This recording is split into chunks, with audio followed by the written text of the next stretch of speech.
Bienvenue chez nous au paysage Olderwehr à Feldkirch dans le Haut-Rhin. On va réaliser l'ensemble des jardins aménagés chez les particuliers, donc tant la conception bureau d'études que la réalisation. On est au début mai, l'été avance, on va faire un petit focus sur les terrasses. Et je vais parler également un petit peu de ce côté paillage parce qu'on arrive sur des périodes sèches qui vont revenir. Il va falloir raisonner son arrosage avec un paillage végétal, type copeaux de bois, écorce de résineux ou autre, et un arrosage au pied des arbres. Donc là on est sur un petit Lexcrenata, une petite boule verte à la base qu'il faut tailler.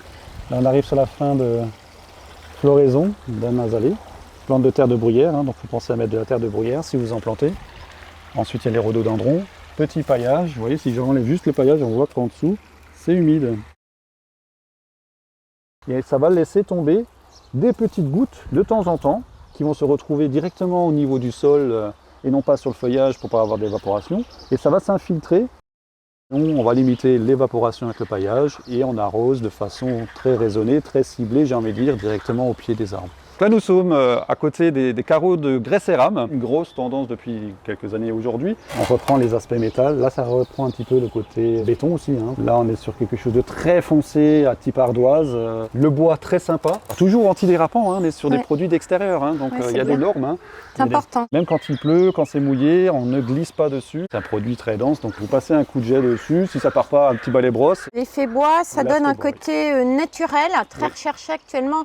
Nouveauté qui arrive, c'est des aspects un peu bois vieilli, un peu le côté rustique, vieux bois, qui peut effectivement donner un cachet un peu plus authentique, on va dire. On dit toujours que la terrasse, c'est le prolongement du salon. Le mieux, c'est de mixer les coloris, on peut mettre un produit en pierre, un produit en béton, ou même du bois. Les gens sont attachés à l'esthétique. Il faut que ce soit plaisant. Et après, le côté pratique. Quelle est l'alternative, par exemple, de cette matière? Ici, on a une alternative, effectivement, au grès cérame, avec des produits en béton, par exemple Birkenmeyer, la gamme Arcadia, qui ont différentes teintes, différents formats qu'on peut prendre aussi bien pour la terrasse que, par exemple, pour la plage de piscine, les margelles également. Bien ça. Il y a d'autres produits, comme le bois, qu'on peut aller voir tout de suite, si vous le souhaitez. Je suis. Ok.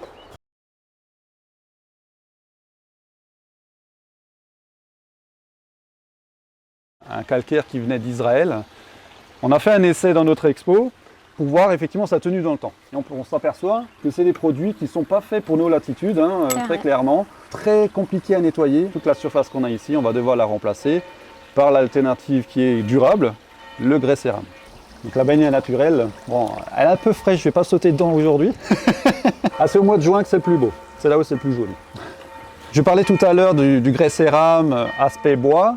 Mais ça chauffe. On est ici sur un attache bois, un procédé grade sans vis apparente. C'est très bien, ça chauffe nettement moins bien évidemment que le grès cérame. C'est un matériau qui est vivant, Il va grisonner dans le temps. Petit coup de nettoyage dessus une fois par an, ça ira très bien. On frotte un petit peu avec un balai brosse. Très beau produit. On appelle ça bleu polaire, donc c'est un marbre qui est brillant, pailleté, etc. mais qui reste très clair. Par petites touches, comme là, juste des larges blocs, c'est magnifique.